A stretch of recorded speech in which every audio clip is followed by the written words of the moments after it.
மொழிக்காக உயிரையே விட்டுருவீங்களான்னா விட்டுருக்காங்க தமிழ்நாட்டில். அந்த மாதிரி விஷயத்தோட விளையாடாதீங்க.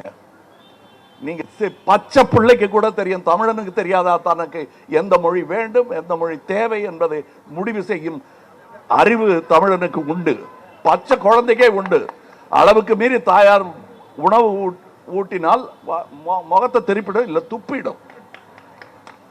நாங்கள் அந்த மாதிரி அநாகரிகமான விஷயங்கள் செய்ய தூண்டாதீர்கள் எங்களை. இன்று முக்கியமாக பேசும் பொழுது நாம் உணர வேண்டியது, இன்று உலக தாய்மொழிகளின் தினம். இதை கொண்டாடுவதற்கு இதைவிட சிறந்த தருணம் இருக்க முடியாது. நம் மொழியின் குதவளையை பிடிக்க நினைப்பவர்கள் உணர வேண்டும் இது எப்படிப்பட்ட தினம் என்பதை. ஆனா நான் என்ன மொழியில படிக்கணுங்கிறத யாருமே சொல்லக்கூடாது.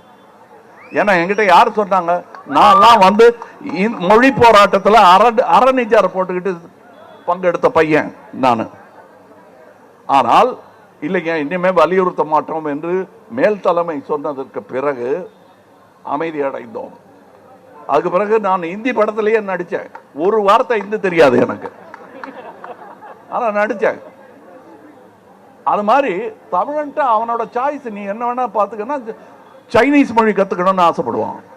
அதுக்கு அவரை செய்ய வேண்டியது அரசாக இருக்க வேண்டுமே தவிர அரசியல் செய்யக்கூடாது. மொழி, கல்வி, ஞானம் என்பது அனைவருக்கும் சொந்தமானது.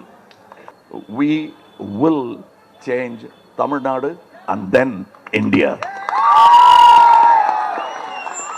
நன்றி, வணக்கம். வேற என்னங்க? செய்திகளை உடனுக்குடன் தெரிந்து கொள்ள உடனே சப்ஸ்கிரைப் பண்ணுங்க.